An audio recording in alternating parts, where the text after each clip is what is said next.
चला एका विचार प्रयोगाने सुरुवात करूया. कल्पना करा की एक मन अचानक अस्तित्वात येतं आणि या मनाला भूतकाळातील सगळ्या आठवणी आहेत. बालपणीच्या उन्हाळ्याची ऊब, आवडत्या जेवणाची चव, प्रिय व्यक्तीचा चेहरा. पण या सगळ्या आठवणी खोट्या आहेत. हे मन एका मृत, थंड विश्वाच्या पोकळीत एकटं आहे आणि पुढच्याच क्षणी ते पुन्हा विरून जाणार आहे. ही कल्पना एखाद्या विज्ञानकथेतील वाटत असली तरी ती आधुनिक भौतिकशास्त्रातूनच जन्माला येते, आपल्या सर्वात यशस्वी सिद्धांतांमधून. यालाच बोल्ट्झमन ब्रेन पॅराडॉक्स म्हणतात. आज आपण खोलात जाऊन समजून घेणार आहोत की विज्ञानाचे सर्वोत्तम सिद्धांत आपल्याला या विचित्र आणि अस्वस्थ करणाऱ्या निष्कर्षापर्यंत का पोहोचवतात. ही चर्चा the last mind, thermodynamics, the Cosmos and the Boltzmann brain paradox या पुस्तकाच्या बाह्यरूपावर आधारित आहे. ठीक आहे, तर याच कल्पनेने सुरुवात करूया, कारण तीच सर्वात धक्कादायक आहे.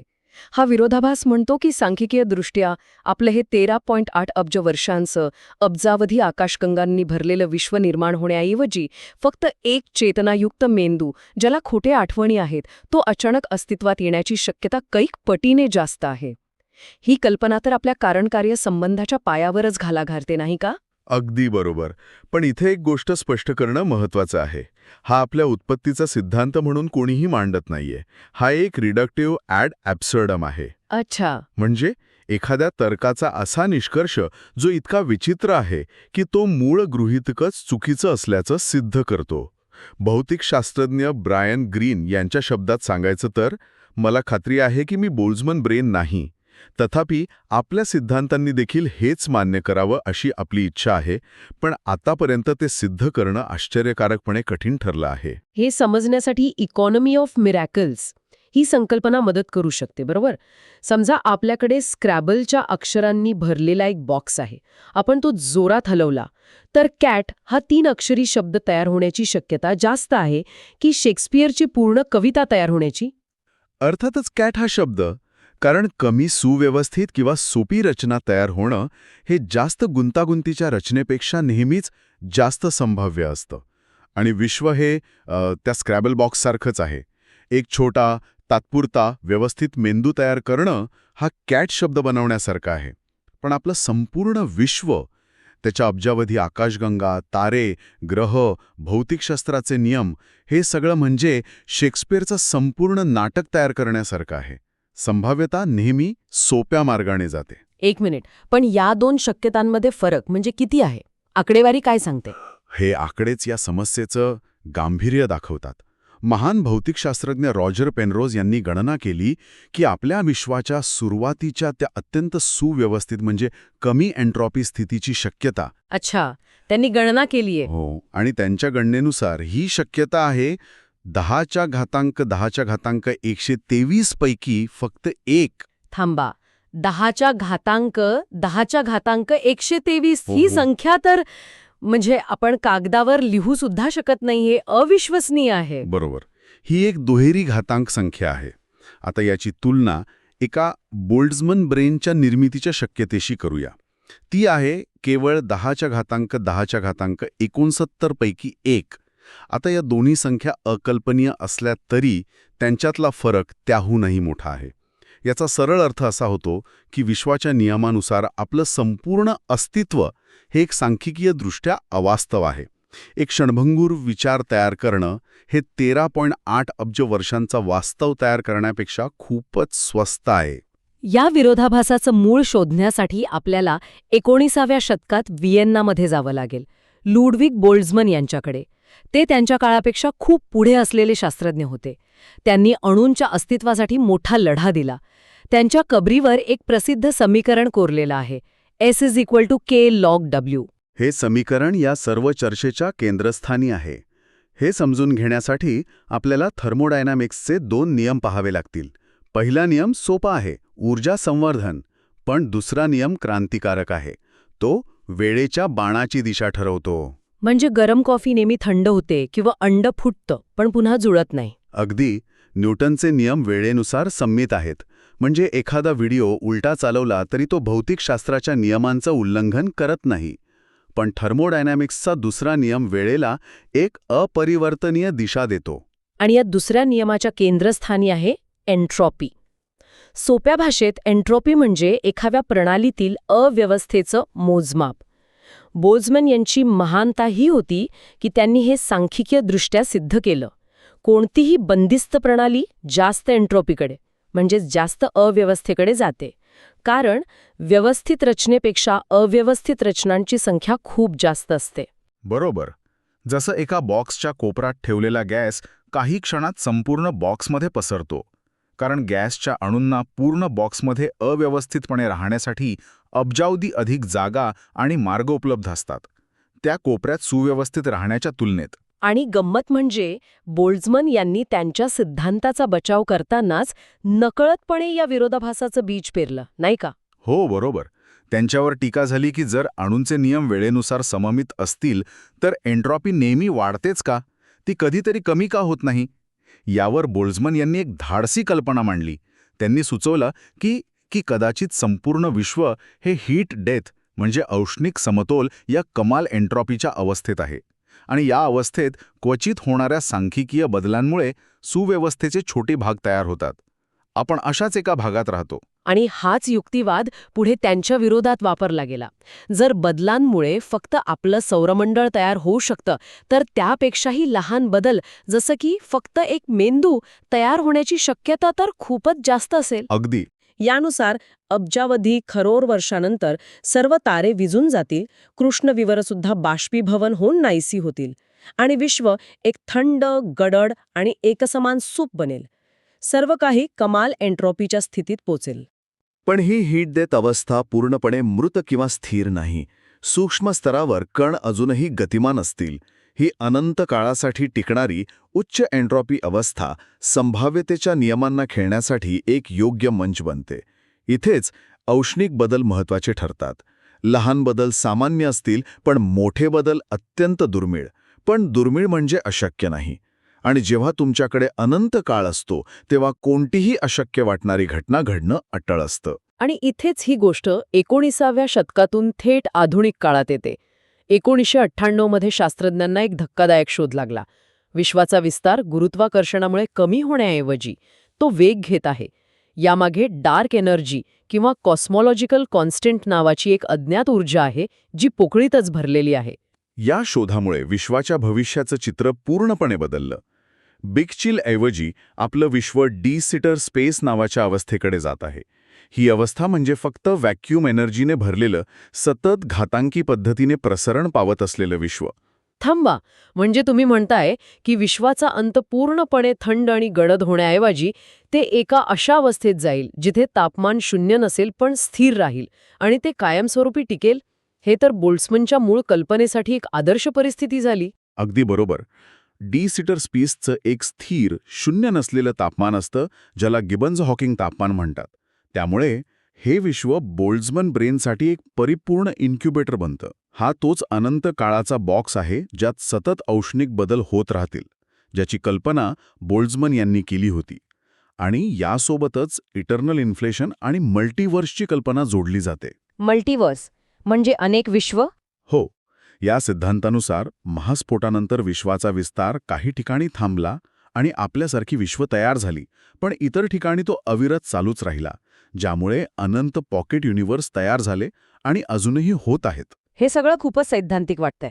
मल्टिवर्स, इटर्नल इन्फ्लेशन या कल्पना आपण तपासू तरी शकतो का? की हा फक्त एक गणिती खेळ आहे? हा एक अत्यंत महत्त्वाचा प्रश्न आहे. सध्या तरी या कल्पना थेट तपासता येत नाहीत, पण त्या आपल्या सर्वात यशस्वी सिद्धांतांमधून म्हणजे इन्फ्लेशन आणि जनरल रिलेटिव्हिटीमधून नैसर्गिकरित्या पुढे येतात. आणि जर आपण त्या स्वीकारल्या तर चित्र आणखी गंभीर होतं. इटर्नल इन्फ्लेशनमुळे अनंत विश्वन तयार होतात. यातील अनेक विश्व भविष्यात डी-सिटर स्पेस बनतील, आणि प्रत्येक डी-सिटर स्पेस हे बोल्ट्झमन ब्रेनसाठी अनंत काळाचे इन्क्युबेटर आहे. त्यामुळे या अनंत विश्वांमध्ये आपल्यासारख्या उत्क्रांतीतून तयार झालेल्या सामान्य निरीक्षकांची संख्या अचानक तयार झालेल्या बोल्ट्झमन ब्रेनच्या तुलनेत नगण्य ठरते. पण इथे एक मूलभूत प्रश्न येतो. जर सामान्य निरीक्षक आणि बोल्ट्झमन ब्रेन या दोहांचीही संख्या अनंत असेल, तर त्यांची तुलना तरी कशी करायची? एक अनंत दुसरा अनंतपेक्षा मोठा कसा असू शकतो? हीच कॉस्मॉलॉजीमधील मेजर प्रॉब्लेम नावाची मोठी समस्या आहे. हे समजण्यासाठी एक साधं उदाहरण घेऊ. नैसर्गिक संख्या 1, 2, 3 आणि समसंख्या 2, 4, 6 दोन्ही अनंत आहेत. मग त्यांची संख्या समान आहे की वेगळी? उत्तर तुम्ही कसं मोजता यावर अवलंबून आहे. हो का? हो, जर तुम्ही प्रत्येक नैसर्गिक संख्येसाठी एक समसंख्या म्हणजे 1 साठी 2, 2 साठी 4 अशी जोडी लावली तर संख्या समान वाटेल. पण जर तुम्ही एका मर्यादेपर्यंत मोजून गुणोत्तर घेतलं तर समसंख्या नेहमी अर्ध्या भरतील. त्याचप्रमाणे मल्टिवर्समध्ये निरीक्षकांची मोजणी करण्यासाठी एका योग्य माप किंवा मेजरची गरज आहे, जे अजून निश्चित झालेलं नाहीये. ठीक आहे, मग शास्त्रज्ञ हे अनंत विश्व मोजण्याचा प्रयत्न कसा करतात? एखादं उदाहरण देता येईल का? नक्कीच. एक पद्धत आहे प्रॉपर टाइम कट ऑफ. यात ते विश्वाच्या सुरुवातीपासून एका विशिष्ट वेळेपर्यंत निर्माण झालेल्या सर्व निरीक्षकांना मोजतात. पण अडचण अशी आहे की या पद्धतीनुसार विश्वाच्या अगदी सुरुवातीच्या काळात, म्हणजे जेव्हा ते खूप घन आणि उष्ण होतं, तेव्हा बदलांची गती जास्त होती. त्यामुळे बहुतेक निरीक्षक तेव्हाच तयार झालेले असायला हवेत. याचा अर्थ आपण बोल्ट्झमन बेबी असायला हवं, ज्यांना नुकतीच चेतना आली आहे आणि ज्यांना भूतकाळाचा अनुभव नाही. पण हे तर आपल्या अनुभवाच्या अगदी विरुद्ध आहे. आपण तर एका 13.8 अब्ज वर्ष जुन्या थंड विश्वात राहतो. म्हणजे हा मेजर चुकीचा आहे. ऐवजी विश्वाच्या आकारावर आधारित मोजणी केली जाते. हा काही प्रमाणात काम करतो, पण त्यासाठी काही गोष्टी गृहीत धराव्या लागतात आणि शेवटी तोही ओल्डनेस पॅराडॉक्स निर्माण करतो, जिथे भविष्यात डी सीटर स्पेसमध्ये तयार होणारे बोल्ट्झमन ब्रेन पुन्हा एकदा संख्येने जिंकतात. या संकटाचा सारांश असा आहे की इटर्नल इन्फ्लेशन हा एकच भविष्य वर्तवणारा सिद्धांत नाहीये. तुम्ही निवडलेल्या मेजरनुसार तो वेगवेगळा निष्कर्ष देतो. शास्त्रज्ञ अशा स्थितीत आहेत जिथे त्यांना योग्य उत्तर देणारा मेजर निवडावा लागत आहे, जे विज्ञानाच्या पद्धतीनुसार चुकीचं आहे. म्हणजे सिद्धांत आपल्याला उत्तर देतो, आपण सिद्धांताला उत्तर देत नाही? अगदी. ठीक आहे, हे सगळं खूपच निराशाजनक आहे. या चक्रव्यूहातून बाहेर पडायचा काही मार्ग आहे की नाही, की आपण ह्यात अडकून पडलो आहोत? नाही, भौतिकशास्त्रज्ञ या समस्येवर गंभीरपणे विचार करत आहेत आणि काही संभाव्य मार्ग आहेत. पहिला आणि सर्वात नाट्यमय मार्ग म्हणजे विश्वाचा मर्यादित अंत. जर आपलं विश्व एका फॉल्स व्हॅक्यूममध्ये असेल, म्हणजे ते पूर्णपणे स्थिर नसेल, तर ते कधीतरी एका खऱ्या, जास्त स्थिर व्हॅक्यूम अवस्थेत कोसळू शकतं. याला व्हॅक्यूम डिके किंवा बिग स्लर्प म्हणतात, बरोबर? हो. आणि जर बोल्ट्झमन ब्रेन तयार होण्यासाठी लागणाऱ्या प्रचंड काळापूर्वीच विश्व संपलं, तर हा विरोधाभास आपोआपच सुटतो. पण हे किती संभाव्य आहे? म्हणजे आपण खरंच एका अशा विश्वात राहतो जे कधीही नष्ट होऊ शकतं? हे मानण्यासारखं आहे का? याला काही पुरावा आहे? हा पुरावा अप्रत्यक्ष आहे, पण तो आपल्या कणांच्या भौतिकशास्त्राच्या स्टँडर्ड मॉडेलमधून येतो. हिग्स बोसॉन आणि टॉप कॉर्क या 2 कणांचे वजन विश्वाच्या ऊर्जेच्या स्थितीला स्थिर ठेवायचे की नाही हे ठरवते. आणि सध्याच्या मोजमापानुसार आपलं विश्व एका खोट्या, तात्पुरत्या स्थिर अवस्थेत असण्याची दाट शक्यता आहे. आपण एका दरीच्या काठावर बसलेल्या चेंडूसारखे आहोत. ठीक आहे, विश्वाचा विनाश करणं हा एक मार्ग झाला. यापेक्षा कमी नाट्यमय उपाय आहे का? कदाचित आपल्या मूलभूत गृहीतकांमध्येच काहीतरी चूक असेल. दुसरा मार्ग तोच आहे.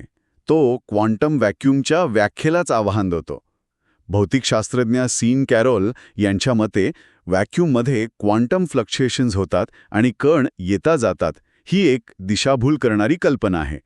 त्यांच्या मते एक पूर्णपणे रिकामी आणि वेगळी व्हॅक्यूम अवस्था खरोखरच स्थिर असते, तिथे काहीही घडत नाही. अच्छा, म्हणजे जर कण तयारच झाले नाहीत तर बोल्ट्झमन ब्रेनही तयार होणार नाहीत. बरोबर. ही एक धाडसी पण मोहक कल्पना आहे. आणि तिसरा मार्ग म्हणजे कदाचित इन्फ्लेशनचा सिद्धांतच चुकीचा असेल. हो, तीही एक शक्यता आहे. बिग बाउन्स किंवा सायक्लिक मॉडेल्ससारखे पर्यायी सिद्धांत आहेत, ज्यात विश्व आकुंचन पावून पुन्हा प्रसरण पावतं. हे सिद्धांत डी सीटर भविष्याला टाळू शकतात आणि त्यामुळे बोल्ट्झमन ब्रेनची समस्या निर्माण होत नाही. आणि चौथा, अंतिम मार्ग आहे क्वांटम ग्रॅव्हिटी. हा विरोधाभास जनरल रिलेटिव्हिटी आणि क्वांटम फील्ड थिअरी यांच्या संगमावर तयार होतो. त्यामुळे स्ट्रिंग थिअरी किंवा लूप क्वांटम ग्रॅव्हिटीसारख्या थिअरी ऑफ एव्हरीथिंगमध्ये याचा अंतिम उत्तर मिळू शकतं. पण ती थिअरी अजून आपल्याकडे नाही. हे सगळं ऐकून असं वाटतंय की हा फक्त भौतिकशास्त्रातील एक प्रश्न नाही, तर हे ज्ञानाच्या अस्तित्वाचं संकट आहे. तुम्ही याला कॉग्निटिव्हली अनस्टेबल किंवा आत्मघातिकी सिद्धांत म्हणाला होतात. होय, आणि हाच या विरोधाभासाचा सर्वात धोकादायक पैलू आहे. हा सिद्धांत स्वतःलाच कसा नष्ट करतो हे पाहणं महत्त्वाचं आहे. हे 5 टप्प्यात घडतं. 1. आपण आपल्या निरीक्षणांवर आणि तर्कावर विश्वास ठेवतो. 2. त्यावरून आपण निष्कर्ष काढतो की बोल्ट्झमन ब्रेनची संख्या आपल्यासारख्या निरीक्षकांपेक्षा खूप जास्त असली पाहिजे. 3.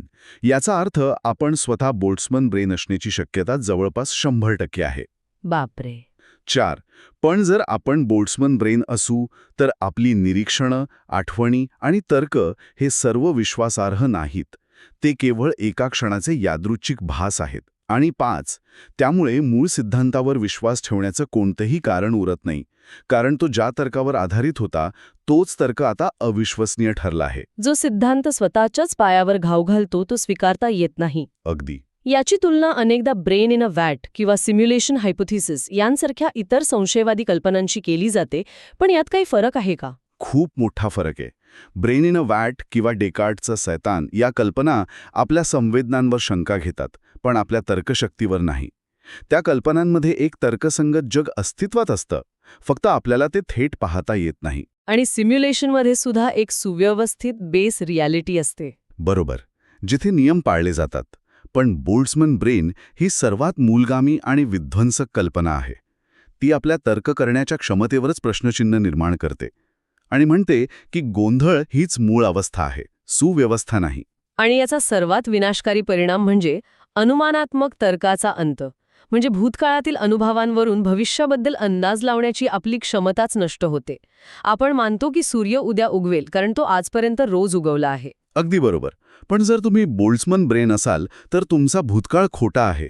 तुमच्या आठवणी आत्ताच ह्या क्षणी तयार झाल्या आहेत. त्यामुळे भूतकाळात सूर्य उगवला याचा अर्थ उद्या तो उगवेलच असं नाही. गुरुत्वाकर्षण उलटं होऊ शकतं, रसायनशास्त्राचे नियम बदलू शकतात, काहीही होऊ शकतं. आणि यामुळे विज्ञानाचा पायाच ढासळतो. हो, कारण विज्ञान हेच भूतकाळातील निरीक्षणांवरून भविष्याबद्दल भाकीत करण्यावर चालतं.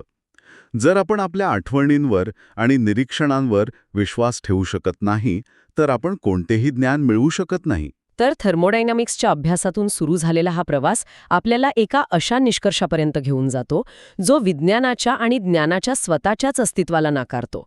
त्यामुळेच बहुतेक शास्त्रज्ञांचं एकमत आहे की हा निष्कर्ष चुकीचा असला पाहिजे, मग तो कितीही तार्किक वाटला तरी.